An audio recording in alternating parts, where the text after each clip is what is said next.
welcome to another exciting initiative hidden in the Universal Vault. I'm Ryan, your host, and this is not really a review so much, but we're taking a look at the best movies that I've watched, my top 10 movies of 2023. So we made it, folks. Now we come to the top of the list, and these are what I consider the best of movies. These are what I consider my 10 picks. So let's go ahead and start with honorable mentions. So no particular order on the honorable mentions, but I'm going to go ahead and show them off. So no particular order, but let's go ahead and start with the honorable mentions. Leave No Trace. This one is a character study, but it didn't make it on the list. I still think, though, the movie is great, and definitely I can recommend it. It's a great sort of father-daughter story, but I felt the pacing could have been a little more faster, but it got kind of slow to the point of I kind of wish the movie would have ended, but it stuck with it, and that's the reason why it just didn't make it on the list. But it's an honorable mention, and I kind of wanted to bring it up there. So, yeah. The Fabelman. This one, like I said again, is another really good one, but it's good by the performances, though I felt at times it was a little too long, and I felt that some characters were kind of unnecessary. I thought Judd Hirsch's character was a little bit pointless, because he only like in one scene. It's such a shame that his character wasn't in much, but it's a great movie about film, and definitely I can recommend that one as well. The Black Phone. This one is awesome, but unfortunately it might spook out some people, and I could see why, but it's still a great film, and Ethan Hawke is so chilling, but about that, it's just really, really, really, really good. So I can recommend these. I'm just round robin, not really round robin, but I'm going really fast with these honorable mentions. Vampire Assistant Circus to Freak was a special kind of movie, though I felt the special effects was a little bit iffy and could have been a little bit better. But it's a great sort of spooky tale that I can definitely recommend. John C. Reilly, Josh Hudson, Ken Watanabe, Patrick Fugel, and Willem Dafoe. They're all great. The cast is just really good. Underrated little gem. But yeah, underrated little gem. The Return. This one actually, another one that sort of surprised me that I don't think anybody ever talked about. Sarah Michelle Gellar is so good. Very spooky film. Definitely make you think. And it's definitely great to see Sarah Michelle Gellar in something that good than something like the Buffys or the Scooby-Doo movies. I can recommend The Return to probably anybody who wants to be spooked out. Highly recommend that one. But it could have been better, and it could have been the pacing could have been a little more faster. A lot of these are honorable mentions list, the pacing, but the ending is really good. I kind of wish they used the alternate ending, but I will say that one alternate ending, had they used the alternate ending, it would have been on the list as well. But sadly it didn't. Still a really good movie. One of the better movies from Rogue Productions that I've ever watched. Now let's go ahead and take a look at the top 10. Here we go. We're going to start at the number 10 spot, everybody. So let's start with number 10. Yeah. My number 10 pick is April in the Extraordinary World. This is really good. The animation, it has a very steampunk feel. This is just, it's so good. It's one of the few movies I covered on the channel, and really good. It's a French animated film. This actually came from France. It's from the people who made Populous, which was a foreign language winner of 2006. And it's so good. The American cast was really good. There is a French cast. I'll have to watch that one someday, but it's really good. I'm not going to go in depth of what the film is, but it's sentimental, very cool steampunk type film, and just really, really good. And the character's so good, the animation's good, the action, the pacing, everything. That's why it's at number 10, and that's why it's at number 10. My number 9 pick is This Is 40, the sort of sequel. I guess you can call this a sequel to Knocked Up. This is a very funny comedy Judd Apatow is great as a writer and director. Leslie Mann, Paul Rudd, they're just so good in any way. They're both good. They're a struggling couple trying to be a family and raising two daughters, which is actually played Apatow's real life daughters. So it's really, I'm glad that Apatow went and got his kids, other than just trying to cast child actors. But it's, aside from that, it's a heartwarming story, great jokes, very funny. I would say this is the best Apatow comedy since 40-Year-Old Virgin. But I would say watch Knocked Up first before you watch this. But I think it's better than Knocked Up. So that is why it is at the number 9 spot. Yeah. So let's move on to the number 8 spot. My number 8 spot is Batteries Not Included. This is my number 8 pick. This is a great little 80s feel-good family film. It's from the Steven Spielberg Presents, but really good job. Jessica Tandy, Harmon Koryan, which I actually did cover another movie, that actor in Brewster's Millions. But he is really good. An elderly couple, they run a restaurant. They hook up with these two aliens and they help them out.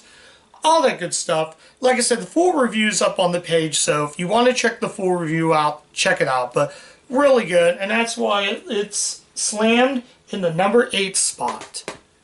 So, the number 8 spot, though, so we go on to my number 7 pick, and we're going with a Michael J. Fox comedy, not The Secret of My Success, but The Hard Way. Yes, I am choosing The Hard Way. I chose this over Secret of My Success because I think The Hard Way is a little more funnier. James Woods, Michael J. Fox, it's a buddy cop comedy, but they're so good together. I think this is probably Michael J. Fox's best performance. I did cover a few of his movies on the channel. This, Frighteners, and I believe Back to the Future 2 and 3. But this may be one of the... It's an adult movie. It's not for kids. But the action's so good. The villain portrayal by Stephen Lang is really good. I had a fun time with The Hard Way. And that's why it is landing the number 7 spot, everybody. So let's go to the number 6 pick. And this is probably one of the better ones. This would have been higher. But I just had to put it. There are tons of better movies. But my number 6 pick is Breaking In. Wow, this is amazing. This movie is a home invasion film, but it's a home invasion film done right. Gabrielle Union, she plays a mother of 2 kids, and they find a house there, and just really good stuff. James McTeague, always good in this. This also has, not in addition to Gabrielle Union, but this also has Jason George, and Jason George in this, there's one scene near it and like the home invaders get on him and it's just chilling. I can recommend this, and that's why it lands at number 6. And just really, I loved everything. I think, like I said, if you want a perfect home invasion film that pays back on the home invasion, what to do when a home invader comes to your house, basically play stupid games, win stupid prizes. That's what pretty much everybody says. But still, regardless, this is number 6 for the reason, and I loved everything about it. We'll just move those down there. So, we're getting to...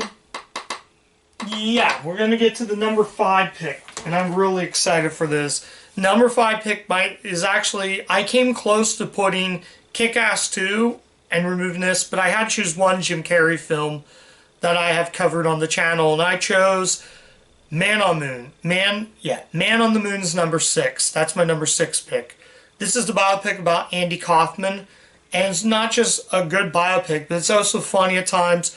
Jim Carrey is phenomenal as Andy Kaufman. If you want to see an actor that can play another funny guy, this is great. Also has Danny DeVito, which he plays his manager.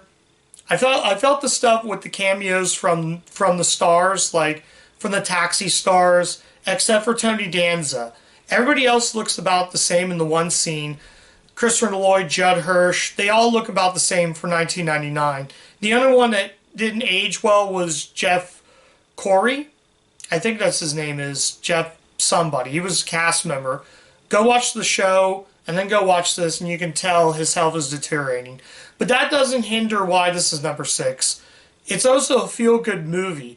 Plus you also have the cameo by Jerry the King Lawler, but it's really good. I mean, this is a movie that Jim Carrey should have gotten an Oscar for. He is amazing in the role. It's also very heartbreaking at the very end of the film. So I can recommend this one. This one lands at the number 5 pick. This is number 5. So move on to my number 4 pick. And my number 4 pick is not necessarily DreamWorks. Not DreamWorks, but it is a DreamWorks movie, but it's also with the help of Universal. So my number 4 pick is... Now, there were a few Jamie Foxx movies I put on the list. A couple years ago, I would have said The Kingdom landed on the top spot. I also watched Ray, but nothing will ever beat his performance in The Soloist. Soloist is number 4. That's my number 4 pick. Wow. Talk about a very, very good movie. Director Joe Wright, Robert Downey Jr., Jamie Foxx. This is a DreamWorks release. Paramount DreamWorks release. Right there. But it's really good. This is the movie I think that Jamie Foxx should have got another Oscar for. He is really good in this. Robert Downey Jr. plays a Los Angeles news reporter. So he meets up with this disabled man, cello player who was once a student at Juilliard School. So there's one particular scene where it goes back to his childhood, and he wasn't like what he is. He wasn't disabled. He was a kind young man who got disabled and lived off the streets. So Robert Downey Jr. discovers him. He calls a Juilliard School and tells him, hey, I know this one student. He was a former student. And it is very heartbreaking. He's very tense, but I do believe it's that good. He basically took a Juilliard student who turned disabled, if that's what I have to say. Look up the whole story. It's really fascinating, but great direction, just great. Catherine Keener is great. Everyone is good in this movie. Like I said, Catherine Keener is in this, and she's a great actress. So, Soloist is at number 4. My number 3 pick is actually one of the most haunting movies, and its ending has slammed it in the top 3, made it into the number 3 spot. And this is by far Kaluuya's best movie, Queen and Slim. Wow. You want to talk about a performance that's good. It's really heartbreaking. It basically focuses on 2 people. I'm not going to talk about the whole movie, but it focuses on 2 people that they kill cops, and now they're cop killers and are on the run. It's very hard to watch. This movie is not for everyone. Very heartbroken. Really good story. It's one of the few times, though. Like I said, I had Leave No Trace, which was Braun in the honorable mentions. This one is on the list. It's also from Braun Productions. Really good. I mean, for a first-time director, this also, like I said, this also has Booker Dean Woodbine. I've covered a few of his movies. You'll see one of the worst movies. Spoiler, it'll be on the worst list. That also has him in it, though. But yeah, it's really good. I mean, it's heartbreaking. It's tragic what happened at the end. I'm not going to give away the ending, but it's so tragic. I was like, I watch that ending every single time and I get choked up. That's why it's number 3 for that ending. That ending is so haunting. It's going to make you think a lot. So I can recommend Queen and Slim. If you wanted people that didn't really know about this, check it out. I actually got this on Listia because it was a Universal title. And I saw this at Walmart. Didn't want to pay $14, so I grabbed it on Listia. And I'm glad I made the purchase with the free-ish. It was worth the free-ish money that I got for this. Highly recommend checking out Queen and Slim. I love everything. Now we come to the runner-up. Now, without spoiling everything, number 2 and number 1 are both DreamWorks animated movies. So I'm going to tell you right now. But the one I put at number 2, and this was the runner-up. Number 2, Puss in Boots: The Last Wish. This is actually surprisingly better than Puss in Boots. I love the animation, the songs. Puss in Boots is my favorite character in the Shrek universe. He is just that good. And Puss in Boots was good. It was good. But this takes the first movie and ramp it up. It's that good. It's a lot of fun. The songs are fun. Kids and family are really going to enjoy this. And it's just such a fun movie. I mean, it's very funny. It's very touching. The ending is really good. I can recommend Puss in Boots, and I will keep watching this over and over again. And now we have come to the moment we waited for, everybody. And drum roll. The Bad Guys. My number one pick is The Bad Guys. This is really good. That was a bad drum roll, so don't worry about that. But the reason that it's number one was because I love these characters. Much like Puss in Boots, I think this has a little bit more of a faster pace. It's a lot of fun. The characters are great. The voice acting is really good from, I'll just mention a few of the actors in this. Sam Rockwell's the wolf. Craig Robertson's the shark. Awkwafina's the spider. ZZ Beetz is Diane Foxington. Just so many clever characters. Alexis Borden from Family Guy plays the cop. Everybody is really good in this movie. I mean, the characters are likable. It's basically it's a sweet story. It's sort of like, basically, if you take crime films and Japanese manga, it's Pulp Fiction if it was made for children. Or it's basically if Quentin Tarantino decided to make a movie for children. It is really that good. The ending is really good, and there is a Bad Guys Christmas. I'll cover that one for next year, but it is really good. Guys, I cannot recommend how great The Bad Guys is. It's really that good, and that's why it's at number one, and I'm happy with what I have on the list, and that's why it's slammed at the number one spot. And there you go, guys. I'm trying to think of anything else, though. I forgot. The soundtrack is great. That Stop, Drop, Roll. I think it's Stop, Drop, Roll is amazing. The song by the Black Keys is good. There's a great score and a great soundtrack. I was surprised. This was actually one of the first movies I covered on the channel when I started this series. So, yeah, this was I think it was my January folder. But yeah, it's really, really good. Check The Bad Guys out. And there you go, guys. That is the 5 honorable mentions and the top 10 movies that I covered on the channel. I had a really good time with this list.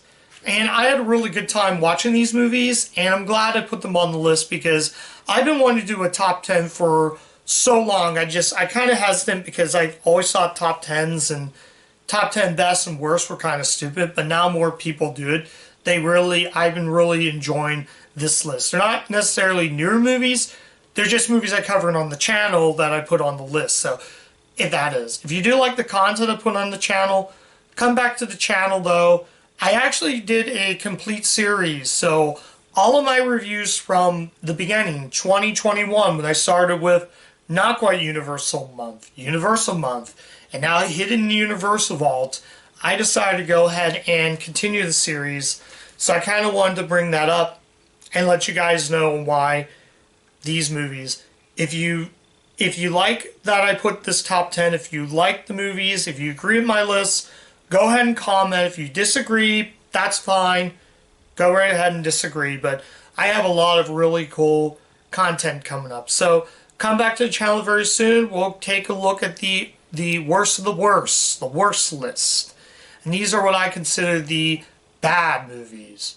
But you're going to have to stick around the channel because I'm going to do that video very soon. Or make that video, I should say. But anyways, yeah, I'm going to stop there. So, hope you guys like I said, hope you guys have a good Christmas. So, and yeah. And as always, guys, keep watching those Universal movies. And I'll catch you guys next time. Bye.